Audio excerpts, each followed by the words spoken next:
welcome everybody.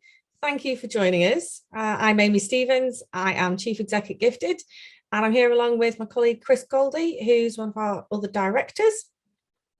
And today we're here on the second part of the Gifted Asking webinars, Asking Well today. We are recording this as always. It'll be available on our website in a few days. So if you did miss part one, but you're here today and want to catch up, that's already on our website. And similarly, anyone who was on part one, but obviously is missing today, will be able to catch up on the website later in the week also. We'll do all the questions at the end, so please do pop any of those in the Q&A and we'll cover those at the end. So last week we spoke about getting ready to ask. So understanding the motivations behind giving, gift policies. So what do you need to have in place before you start asking? All that planning of who's going to ask, when, how you cultivate the prospects. And today we're looking in a bit more detail at the asking process itself. So to start with, just a bit of background when we're thinking about securing those major gifts. You know, the principal reason that charities fail in securing those key gifts they need is because they're not asking people properly. So that's all about what this series is about, really, is in the preparation to make sure you ask for the right thing, but also that they're asked properly with a clear ask to give, ideally peer-to-peer, directly from somebody that they know. So, you know, it doesn't matter. You could have done all cultivation you want. You could have done all the research that you want. But if you ask with, you know, a week hiding behind a letter that arrives on their desk, you'll get a donation and not a gift, which we spoke about last time in detail. So before we start at the actual ask, we also then start to look at identifying and qualifying our prospects. So this sounds quite clinical, but it's actually a really important way, following on from last week's webinar, thinking about how do we know that a prospect is ready to be asked? And therefore, how can we use all those tools we spoke about last time to make sure the ask happens properly? So we consider each prospect, so each potential giver, across 4 categories. So first of all, capacity, you know, wealth levels. Do they have the means to make a gift at the level that you want? And remember, as we discussed last time, major gifts are very different things for different charities. For one charity, a major gift could be 5,000. For another, it could be 50,000, 500,000 even. Second, inclination. So do they have a track record of giving to your organisation or to similar initiatives?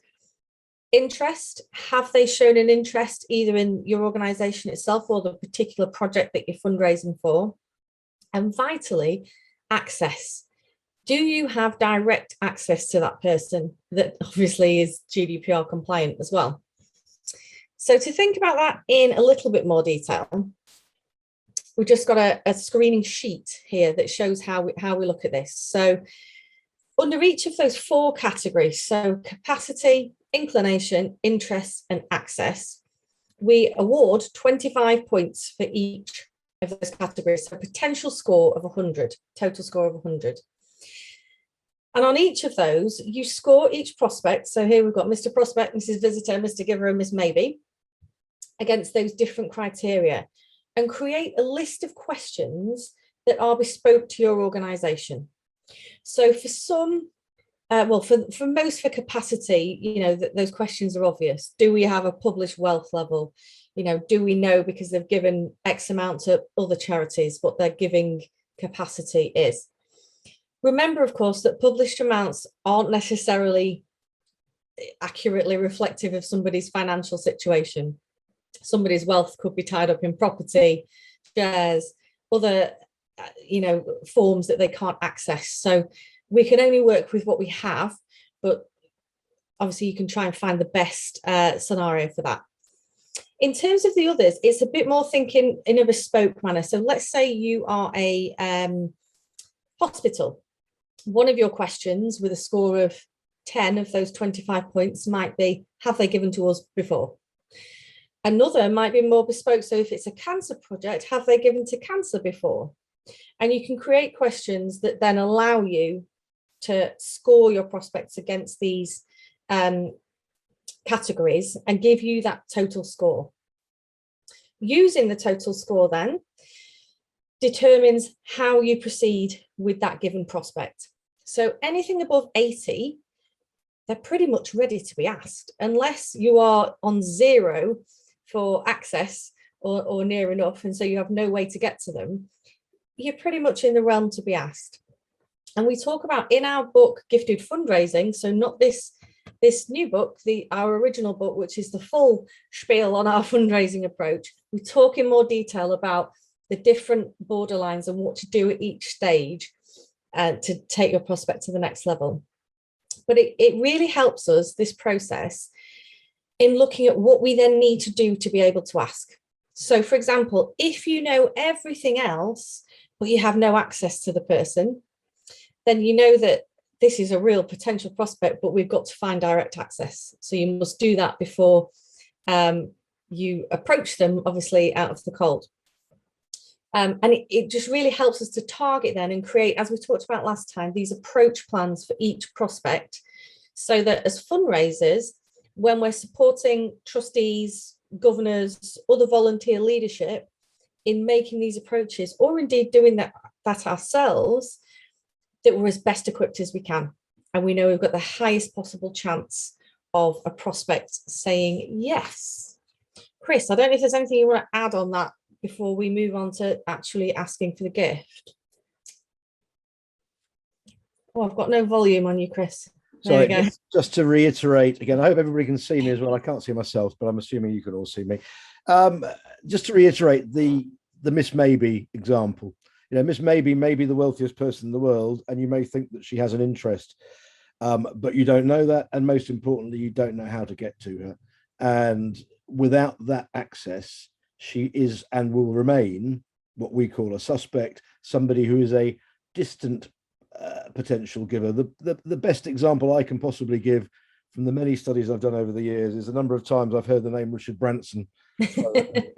Richard Branson would love this. Well, he might well love it, but if you can't get to Richard Branson to speak to him, then you might as well scrub him off your prospect list. So I think the key bit here about your prospect screening, wealth, interest, inclination are all important, but the most important is the opportunity, the ability to be able to get to that person directly. Absolutely. Okay, Chris, take us through some 5 steps to securing meaningful gifts. Thank you, Amy. So we have always broken this down into what we would like to consider a fairly simple and straightforward steps towards securing a gift after a period of cultivation. And that's really what this covers. I should also say that we are focusing this in many ways on the volunteers, the leadership, the people who will actually be doing the asking. Now, in some cases, that will be you, in which case, there may be 1 or 2 comments on here that aren't directly applicable. But if you look at it in the broader context of this is a tool for you to use not only in your own approaches, but also when briefing your volunteers, your development board members, your campaign leaders, whatever they may be, these are the steps that we believe they need to be able to follow. So the first stage, very clearly, is the planning of a gift. So if you are briefing a volunteer, it's very important that that volunteer will have made a gift themselves. Why? Because we know that people respond far better when they're given the join me in supporting message than they are in the please will you give to this particular cause. And that's very logical. Why would anybody do something that you're not prepared to do yourself? So if you're briefing a volunteer, it's very important that volunteer will have already made a gift. It doesn't need to be the biggest gift in the world. It's the principle of having made the gift that is important. In the same context, when you sit down with your volunteers, you want that volunteer to be in charge of the prospect list that he or she is planning to approach. These need to be people that they are comfortable speaking to, that they're happy to have the conversation with. They may not be bosom buddies, they may not be best friends, but they're people who they have a sufficient degree of knowledge and intimacy with to be able to say, they're on my prospect list, I will talk to them.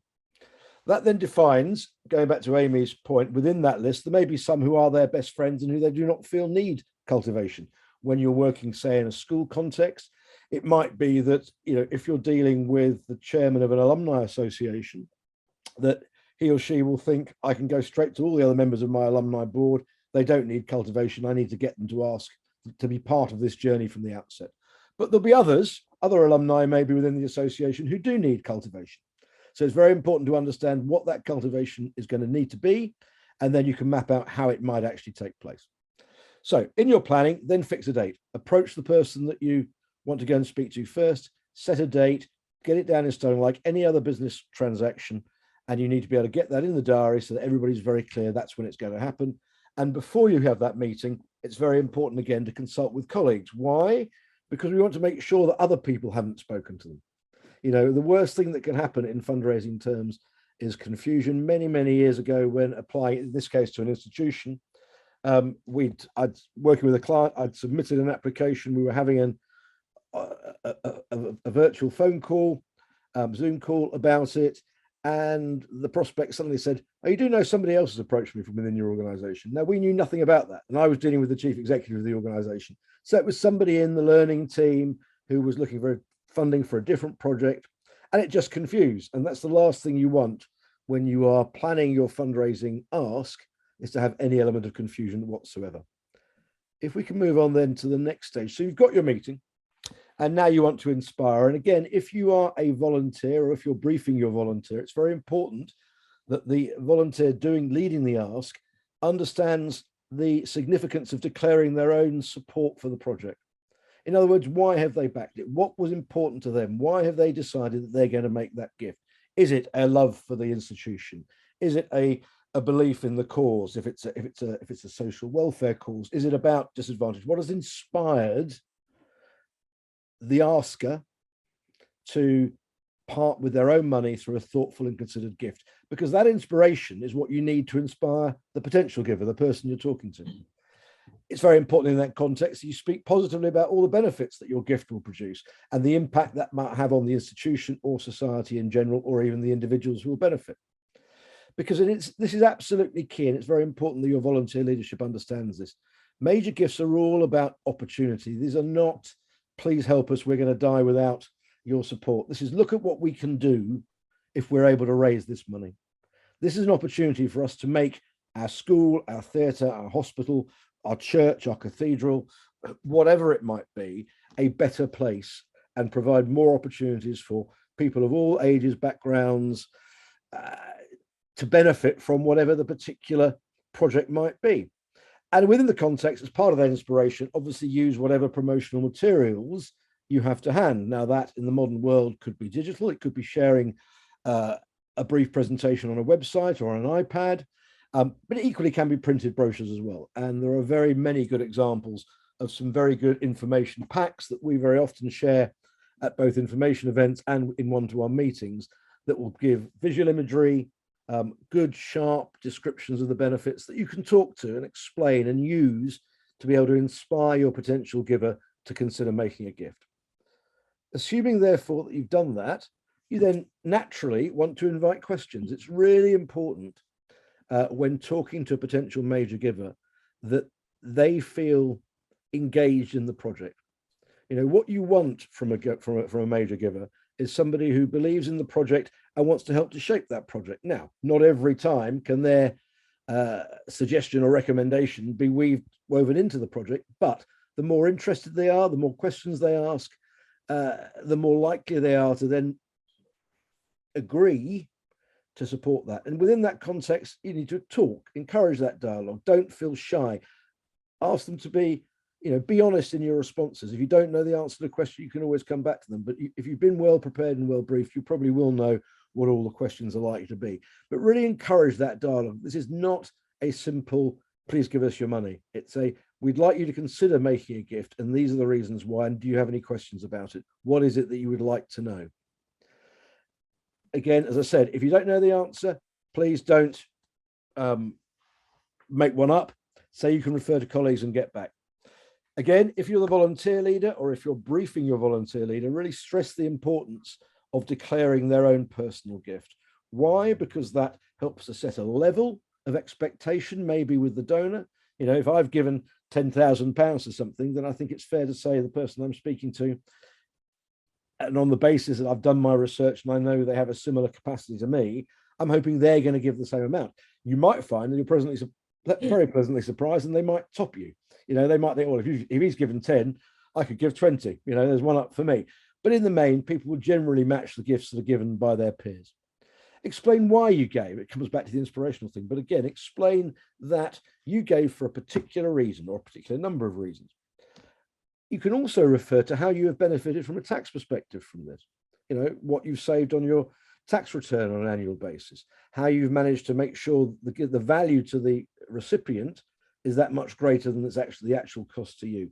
This is a really fundamental part of major giving. I think a lot of people, I'm constantly amazed at the number of major donors, people with wealth, who don't really understand the gift aid system, and in particular, don't understand how they can offset a significant proportion, a further 20 or perhaps even the 25% against their tax bill. And of course, when you're speaking to people of great wealth, particularly those who receive maybe large annual bonuses, the ability to be able to slice a chunk of tax off is very appealing. So discuss the tax benefits with them and explore what might be of greatest interest to them. In some cases, people will ask you, what do I get for my money? In other cases, they won't, but always be prepared to offer recognition. What would they be interested in receiving? Now, it might well be that in your planning, you've already constructed a recognition program. Now, whether that's a declaration that everybody will get a plaque or a seat or whatever it might be in their name, but be prepared to offer it if asked. And obviously, the larger the potential gift, the greater the potential for recognition. And again, be prepared when you're going into that big major gift meeting that somebody may ask for the earth. And in that context, as Amy and Andrew would have discussed last time under gift policies, you need to be very clear about what it is you can and cannot offer in return for a gift. Again, listen to their reasons behind wanting to make a gift and encourage them to ask further questions, which you then will be able to answer. Because all of this is leading them to a point where hopefully their mind is made up. Their questions have been satisfied. They know what they're going to get in return. They know what the tax benefits might be. And therefore, the final piece of this jigsaw is, are they going to actually give? And to do that, you have to ask. And I think that last point's particularly critical, isn't it, Chris? Because what people tend to do, especially when they're nervous asking for a gift, they make the ask and then kind of continue talking about the project. And actually, if you just then sit and listen, the other person will respond, and hopefully in a positive way. But either way, you will have some sort of insight or a gift even. So really important that you then sit back and let them respond to your request. Yeah, and I think in that context, this is about securing the commitment. You have to remember that an ask ultimately is precisely that. It is an ask. Your mission is to secure a gift at the end of this cultivation session. So you need to clarify the level of interest. You need to understand where they're thinking. They may well turn around and say, look, at the moment, the time isn't right for me to be giving at that level. That's fine. You need to know that, because as we're going to come on to shortly, you need to have some potential suggestions to make back. If they've agreed to give, if you've made that ask, if you're volunteering, there's a story in the new book of many, many years ago working with a theatre in London where we had a fantastic meeting with a potential donor, and literally at the end, the artistic director of the theatre stood up and said, it's been great seeing you, great to catch up, hope that's answered all your questions. And I literally had to put my hand on his shoulder and just push him back down to the chair and said, look, I hope you don't mind me asking, but we've talked about it all, but have you had a chance to consider whether you will make a gift, and if so, what that gift might be? And the guy turned around and said, I thought nobody was actually going to ask me for money in all of this. And that is the critical bit. But it's assuming that that's been done, they've declared what they're going to do, they say, this is what I'm interested in doing. Then the next thing clearly is the formalization of that gift through a gift card. Now, hopefully within your pack, you will have a gift card ready. In these days of Zoom, as we're finding currently, very often you're securing a gift via Zoom. You've then got to deal with getting the gift card to them. Ideally, you want to do that on a face-to-face basis. If you've got it in the meeting, that's the way to do it. If they're not ready to sign, then you thank them for their time and you make the appointment for the follow-up. And we'll come on to why that is shortly. Well, that's so necessary shortly. You go away, you go back, you update your information, you add to your gift log, that commitment's coming in. You also make sure that you haven't yet got the signed gift card if that is the case, so that you can make sure your follow-up is focused on what you need to do next. And of course, the last thing you do, irrespective of the outcome, is you thank the prospect for their time. And of course, if they've given, you thank them equally for your gift. And I know everybody will do that, but it's worth reminding that thank you is the most important word in fundraising. Yeah. Anything more from you, Amy, on that? Yeah, I mean, just to add about that, securing the commitment and actually asking for the money. So again, like you, I had a client pre-pandemic, and I was actually meeting a gentleman for a feasibility study interview. So we actually weren't asking at that time, we were scoping a project. And the first thing he said to me, he was like, "Are you going to ask me for a gift?" And I said, no, we're just here. And he was like, "Oh, God. Will somebody ask me? I am ready. Will somebody just ask me and I will give?" And this is because the team hadn't been versed in looking at where each prospect was, were they ready to be asked? And they've done so much cultivation that they're on the point of tipping the potential giver into, well, I'm not going to if you don't ask me. So important that we actually make those asks at the right time. Absolutely. And in that context, very often doing studies, that conversation will be had with a study interviewee. What we tend to do in those situations is go back to the client ahead of a report being written and said, "Look, I think you need to sit down, arrange a meeting with this person." They have said they're ready to make that gift. So, we haven't asked them. It wasn't our job to ask them, but get on the phone, get that meeting in the diary with whoever is the right person, and go and have that meeting ahead of us completing the report. Do not wait for our report, because this person is ready to give. Yeah, definitely. Okay, so we'll just think a little bit about asking during post-COVID-19. Obviously, everybody was very, very sensitive about this, particularly in 2020, when the world was upside down, about asking in the current climate. And yes, we need to be sensitive because people's situations have changed. Some people who, were very wealthy now might not be. However, lots of people who were very wealthy are now even wealthier. So let's not forget that as well. Particularly some companies, a lot of companies have done incredibly well through the pandemic. So yes, be sensitive, but if we're following all these steps that we've been through in the 2 webinars, we shouldn't be causing offence, because you should be prepared to make the ask. Do not be tempted to write letters, even if having to do it virtually. And I think even into the future, we'll be doing that a lot more. Face-to-face is always best when you're asking. Remember that people are keen to hear good news. We're still keen to hear good news after the last, 20 months we've been through and heading into winter again.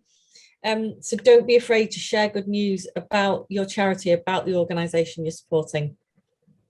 Last year, Giving Tuesday was up 42% on the year prior, which just goes to show that people were stepping up and giving to charity. Giving Tuesday this year is the 30th of November. It'll be really interesting to see what that figure is this year and how kind of the general public as well as major donors have reacted to kind of the change over the last year or so. So keep your eyes peeled for that, and we'll, I'm sure, be putting something out when those figures are in. Any other thoughts, Chris, on kind of post-COVID asking before we go into the scenarios? Not particularly. I think we've covered it all. Just to say that, very obviously, and sticking with the good news bit, this is, the world is still in a very strange place. COVID, politics, whatever it might be, there are lots of things happening in the world that are quite depressing, and good news is one of the things. Hope for the future, optimism, a good project that will deliver great outcomes is something for everybody to be excited about. And we have genuinely found a lot of people over the last year and a half who have said to us, doing our study work or even in campaign, we want to support because we know that we want to come out of this in a better place than we are currently. And so feed off that, make sure that people have that optimism to look forward to, or share that optimism with you and good things to look forward to. Okay, so just a few scenarios that are in the book, and to reiterate as well, in the asking book, all those steps that Chris talked through there are in full detail in the book, and there's details of how we'll send you one of them at the end of the webinar.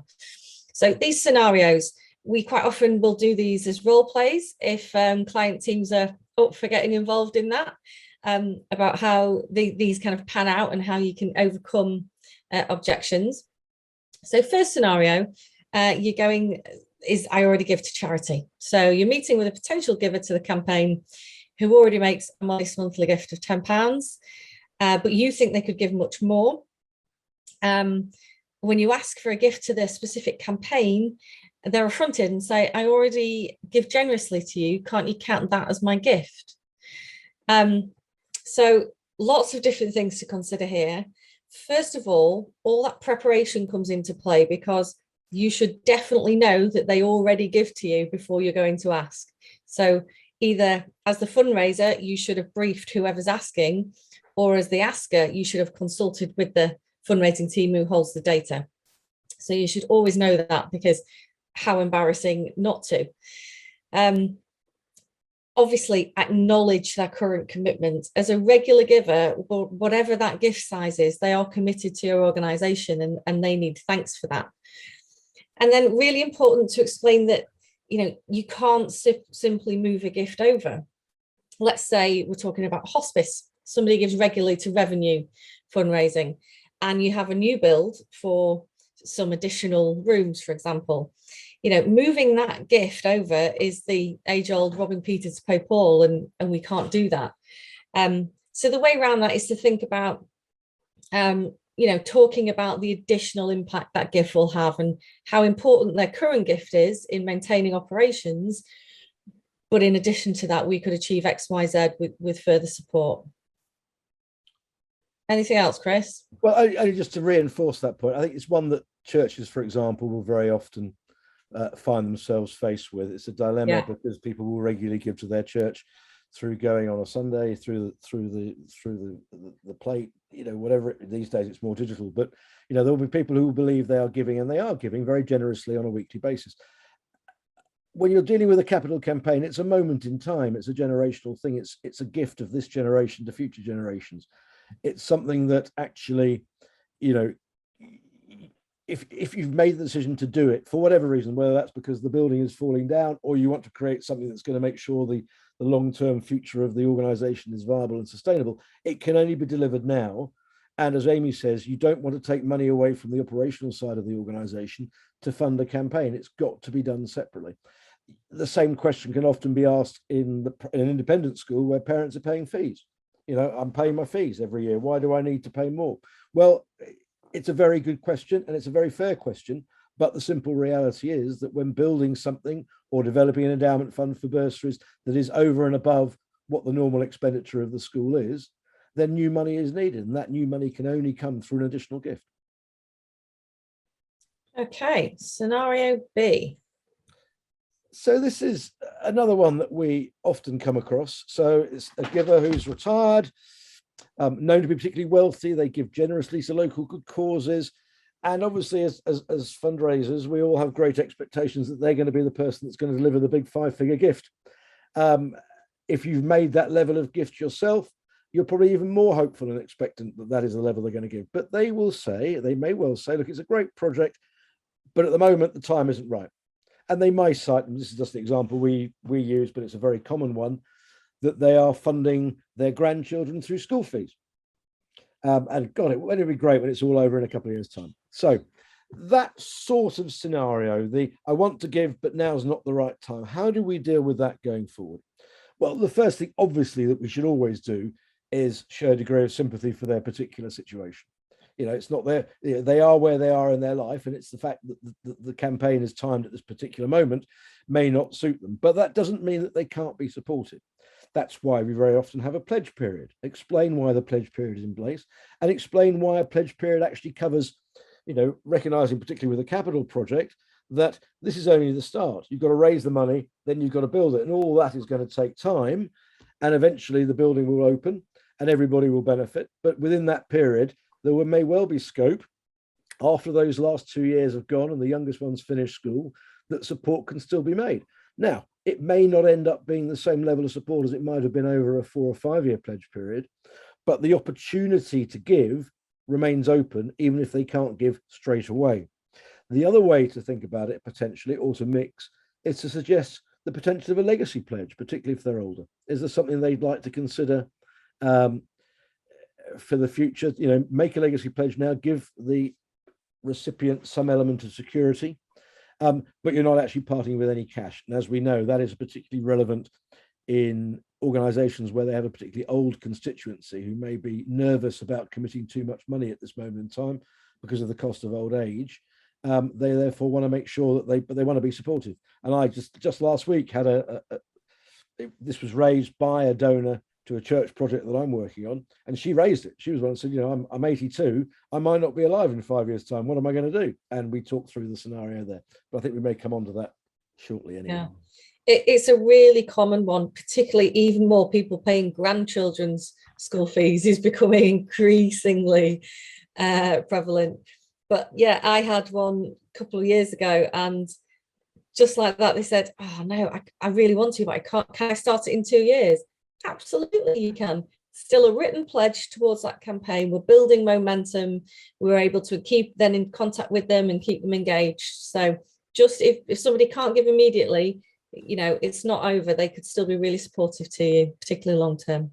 Yeah, and I think just to reiterate, that major giving tends to be focused around larger long-term capital campaigns. It's either building an endowment fund, so you have time is on your side to do that, or it's about delivering a building. It's very rarely, in our context, are major gifts focused on what might happen next week, next month. Yeah. So that does give you the flexibility to be able to say, we're going to, you can make your gift at a later stage. What we're interested in now is your commitment to it. Another one. So I don't need to meet, just send it all over to me. Well, somebody's come to an information event, you've gone through you want to institute the cultivation process. They say they want to make a gift, but when you try and set one up, well, I don't need to meet, just send them in the post. Well, as we all know, and as we've already said, sending stuff in the post is not the ideal way of dealing with fundraising. Why? Because as I think we probably all do, sometimes an envelope arrives, we open it, we glance at it, we put it down, we put it to one side, we put it in the corner of the desk, and 2 days later, we've forgotten all about it. And I'm sure both Amy and I and all of our colleagues, and probably all of you at the time, have sent letters, emails, communications to people who will then swear blind they've never seen them, and you've sent them. And the only way to deal with that is to say, look, absolutely understand where you're coming from. No, you're busy. But actually, I really need to come and just talk this through properly with you to make sure you fully understand not only what the project's going to achieve, but what the implications for you as a donor. So if they can spare you 20 minutes, that would be great. And we use those 20 minutes to go through the paperwork again and make sure that you can answer any questions. And ideally, at the end of it, complete that gift card. It's Amy, anything you want to add to that? I was just going to say, even let's say we've still got somebody who's really anxious about the COVID situation at the moment, even meeting face to face online is better than just simply sending that information, because you can still talk them through it. You can still answer questions. You can fix a date to speak again. So, even if we can't get there in person, trying to do it face to face online at the worst. I mean, never forget the mantra, out of sight, out of mind. And yeah, it's very easy. A letter, a follow-up information in the post can very easily be out of sight. And once it's out of sight, it's forgotten about. So this is the one I referred to earlier. You go and see somebody, you ask them to join you in leaving a gift in a will in this stage. And the prospect, they'd love to do it, but they're concerned. Care home fees, in-house care fees, home, whatever it might be, there are, understandably, particularly in an older generation that's living longer and increasing costs of old age, they're very scared to make a commitment. And that does need talking through with every client and trying to find the right particular solution. So how do you overcome their worries? Well, firstly, again, thanks. The most important word in all fundraising, thank you, that they're considering making a gift. They wouldn't be raising the question. This is not an excuse to get out of it, in our experience. This is not somebody using it as an excuse not to make a gift. It's somebody genuinely concerned that their gift pledge, their commitment might not be able to be fulfilled, or that they can't make a gift at the level they would like to give because they're nervous about what money they made in the future. So in many ways, it's the perfect opportunity to discuss a legacy gift, to be able to say to them, look, there are many ways to support this campaign. Perhaps you would consider making a legacy gift. It might equally be a way of saying, well, look, you can make your commitment now, but we'll provide you with, and this is for you to do, a set of words that you can give to your solicitor so that in your will, you know that your gift will be honored. And I think, in my experience, I find that incredibly comforting to potential donors who really want to support, but are nervous about what's going to happen a couple of years down the line. So be prepared to go in and make sure that they know that by consulting with you, but also by consulting with their solicitor or their accountant or their financial advisor, that they can do, they have different options available to them, whether that's a legacy, whether that is a a codicil in the will that just makes sure that any commitment is honoured. But they then are reassured that everything is in hand, and they will therefore be inclined to sign on the dotted line, for want of a better expression. And ultimately, as fundraisers, that's what we're trying to do, is get their commitment out of them in a way that suits them. And I think it was mentioned in the last webinar, and I'll say it again. Philanthropy is a matter of personal choice. We're not forcing anybody to give here, and we're certainly not forcing people to do things that are outside their comfort zone. Whatever we do as responsible major gift fundraisers, we have to do it in such a way that they are reassured, secure, comfortable with both the level of their gift, but also the use of that gift and how that gift might be fulfilled. So in this particular instance, you're not being callous. What you're doing is offering solutions, offering opportunities. And as I said, I had one just last week with an elderly lady who wants to support the church she's been a member of for many, many years, but she understandably is a little nervous that now she's well into her 80s, she may not be able to fulfill a 5-year pledge. We've therefore provided her with a short sentence, short set of words. She's forwarding that onto a solicitor. It will go into her will, and she therefore can rest assured that her commitment will be honoured. Yeah, I think it's really important as well with legacy fundraising to think about reminding the prospect or the giver of the impact that their gift is still having now, even though you're not receiving it yet. I love legacy fundraising. People who've been on our webinars will hear me harp on about it all the time. But legacy fundraising, exactly as Chris said, is about being open and honest with the people you're asking for money and making them feel reassured. So we quite often as well hear, well, why do you need to know about it now? Like, I'm kind of hoping I don't die for a good few years yet. And that's that whole point. It enables you as an organization to plan. It enables you to continue talking to that donor about where their gift will be directed, how it will be spent when it does arrive, and to thank them while they're still here, which is absolutely critical.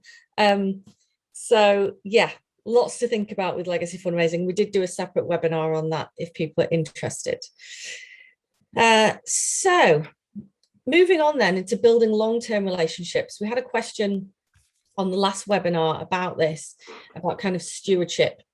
And it's so important when we've been asking for money, whether that's been major gifts or much lower level gifts, that you continue to build relationships with your donors.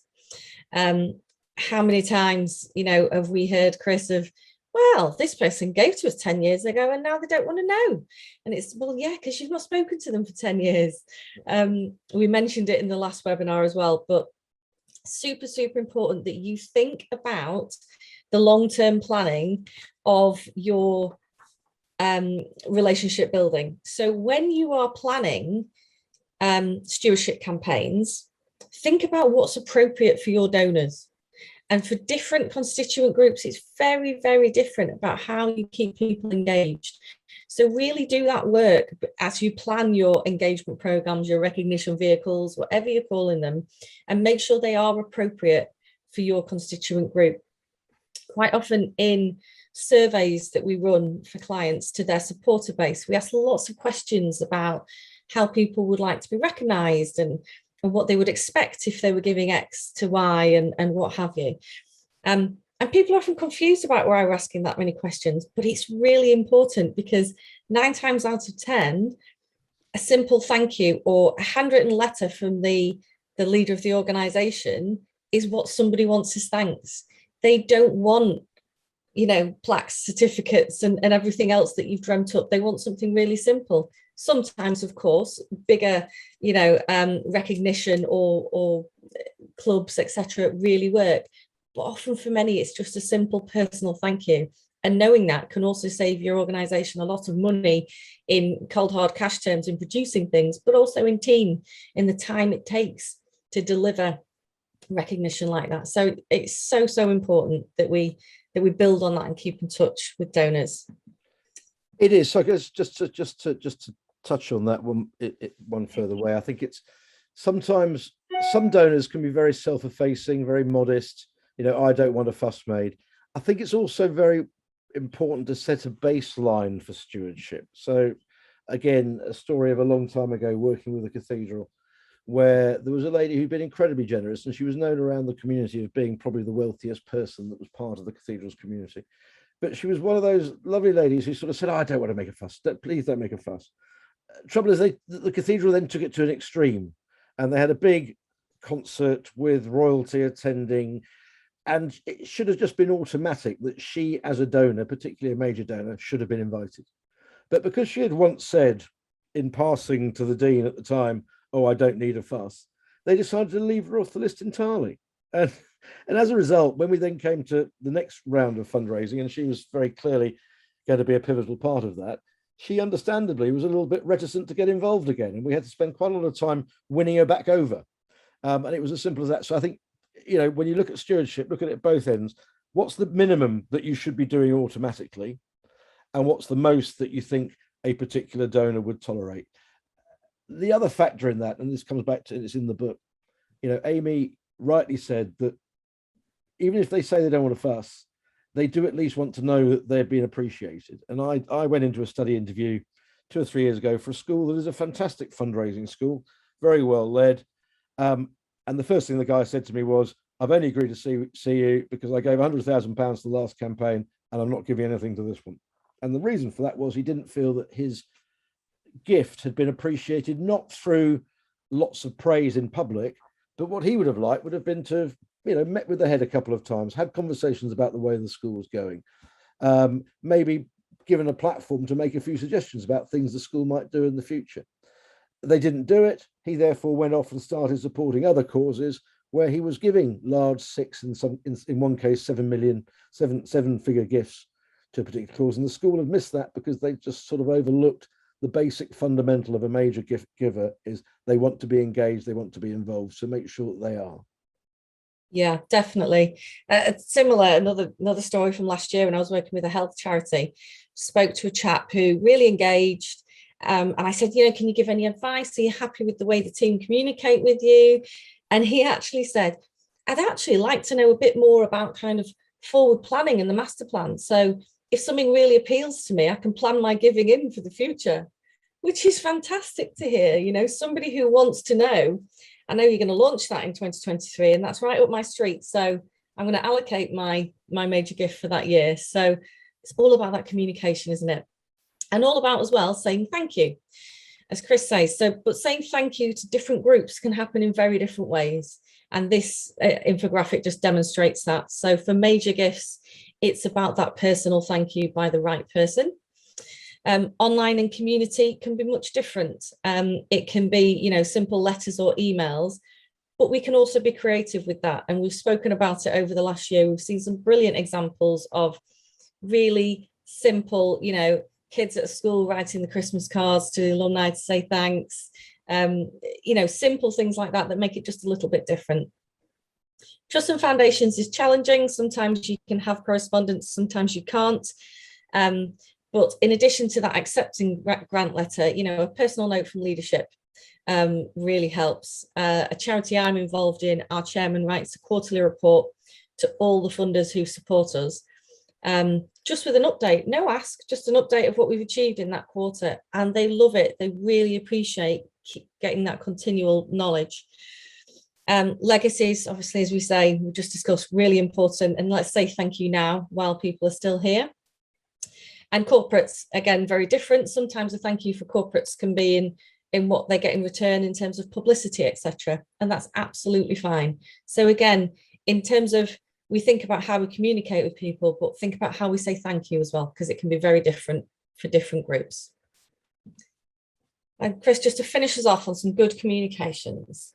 Yeah, so I mean, I think that everybody is different. You all have a different constituency. You all have different types of donors. You've got to make sure that whatever you do is tailored to their particular needs. And as Amy said, there've been some wonderful examples. I particularly like the one of the school kids writing handwritten Christmas cards to those alumni who had been supportive of a previous campaign. And that wasn't even an ask, was it, Chris? But no, they got lots of gifts from it. No, it was just a very simple, hope you're well. It was just a really nice way of doing it. And I think, again, something else maybe we need to remember in the 21st century, and particularly after the last 18 months, and I think we can all reflect on this, how much direct personal posts that we get that is actually nice. I mean, most of it is bank statements and flyers and, you know, whatever else it might be. Every once in a while, it's nice to get a letter. It's nice to get a card that is handwritten. And actually, you know, it's hard if you're a one-man band operating without the assistance of school children to write notes or whatever, but that personal touch should never be underestimated.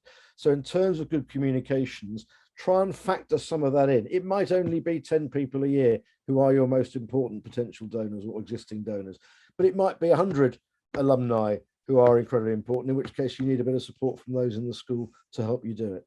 It's the personal touch goes a long way in cementing a relationship. And I think within your communication strategy, keeping it as personal as you can to those major donor prospects or those existing major donors is absolutely fundamental to a good stewardship program. Clearly, appropriate recognition levels, how are you recognizing people? Not everybody wants their name shouted from the rooftops, but at the very least, as long as they don't want to be anonymous, just every once in a while being able to recognize them on a website or in a newsletter. You'll have all seen in annual reports from fundraising organizations long lists of those who support. I know from when I get this stuff from both my school and my old university college, out of interest, I look and see who has given. And it wouldn't surprise me if at some point I'll think, oh, crikey, my old best mate gave, maybe it's time for me to do something as well. It's that sort of little reminder just helps both to reward the person who's given, but also maybe prompt others. Be creative, we've just talked about in the context of the school kids. Attrition rates, what opening, we now know how many emails are being opened. We can tell what's going on. If there's a drop off in any area, maybe you need to work out how we can address that. And that may well be go back to the written element of communicating. And let's learn from the pandemic. And by which I think we all mean that, there are lots of, whilst it's been a difficult time for everybody, there has been quite a lot of good news over a period of time. Let's keep pushing those good news stories out to people.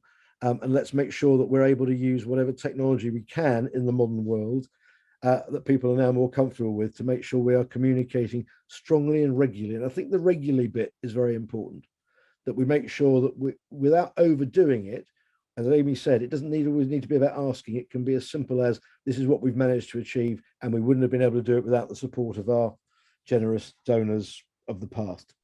That just keeps fundraising at the forefront of people's minds. And as we all know, if it's at the forefront of people's minds, it makes the cultivation process subsequently much more easy. Yeah, it's so important to get this right. I spoke to a former colleague of ours this week who now is Director of Development at a national charity. And they have made their annual fundraising target 3 months ahead of schedule this year. And it's because for the last 18 months, they were absolutely fantastic about the way they communicated with their donors, about the situation they were in, about what they were doing to get out of it, about what they were still going to deliver. And it's had the best effect it could for them. So get this right, and it's a game changer. Yeah. Okay, shall we see if we have any questions in, Chris? Well, we have one from Heidi. And it sort of links, I think we may have touched on it a bit, but Heidi's question is, in point 4 today, it is suggested that I declare my own gift. I work in a school and my salary does not allow for a major gift.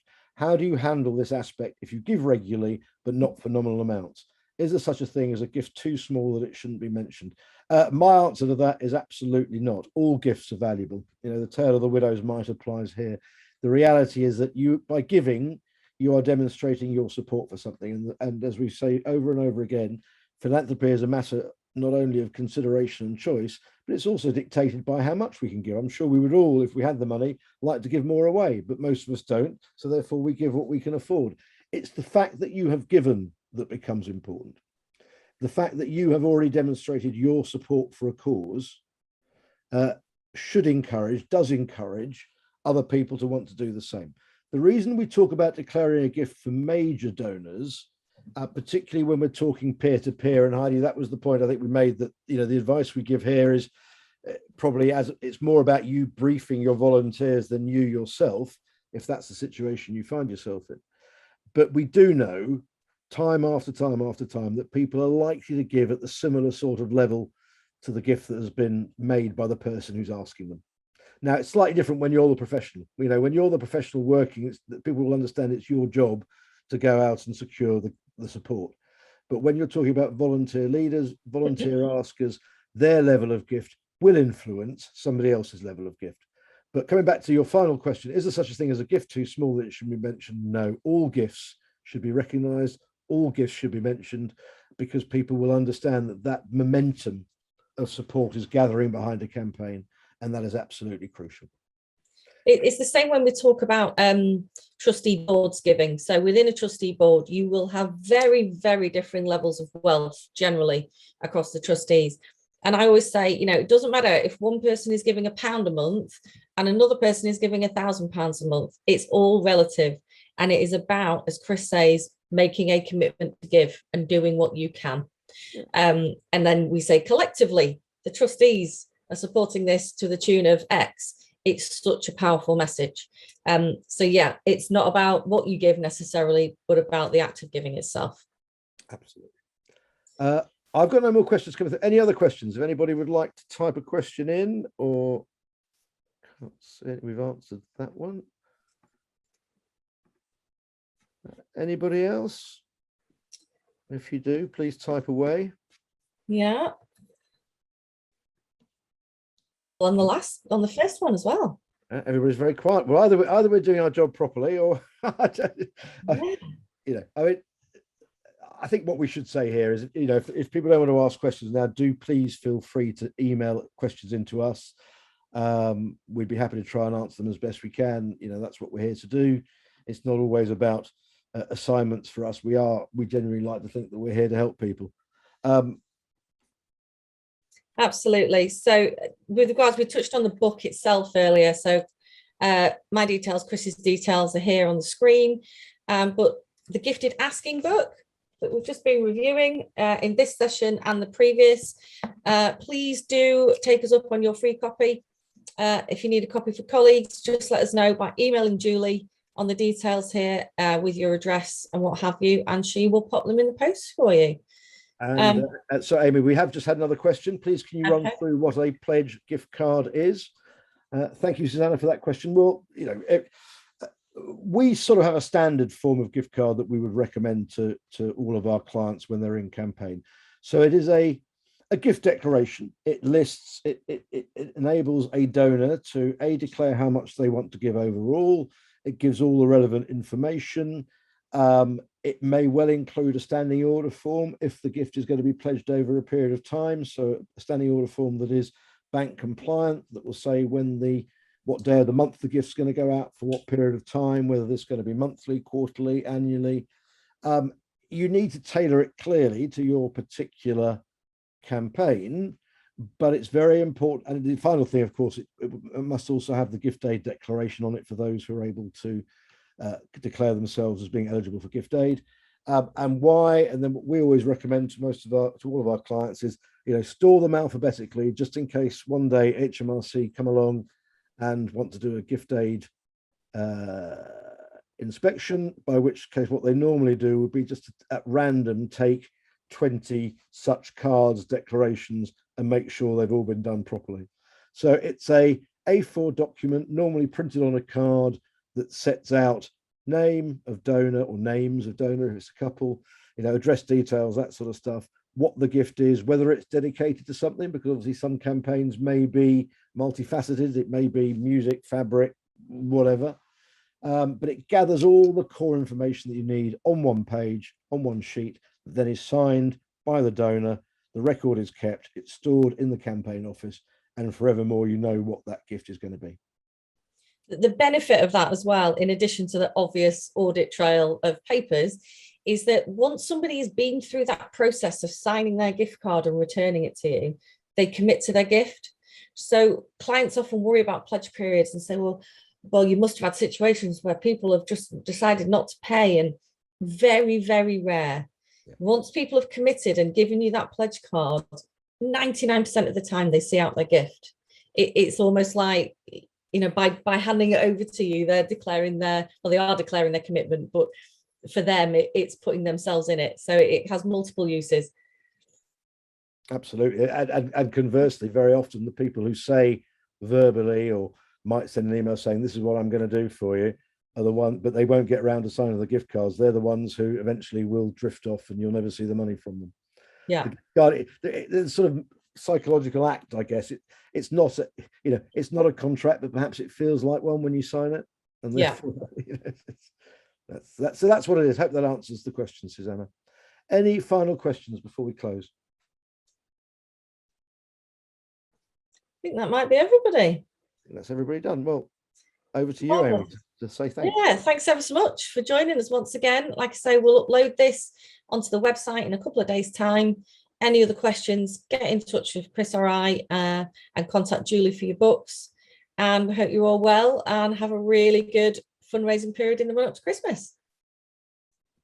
Fantastic. Take care, everyone. Take care, everybody. Goodbye.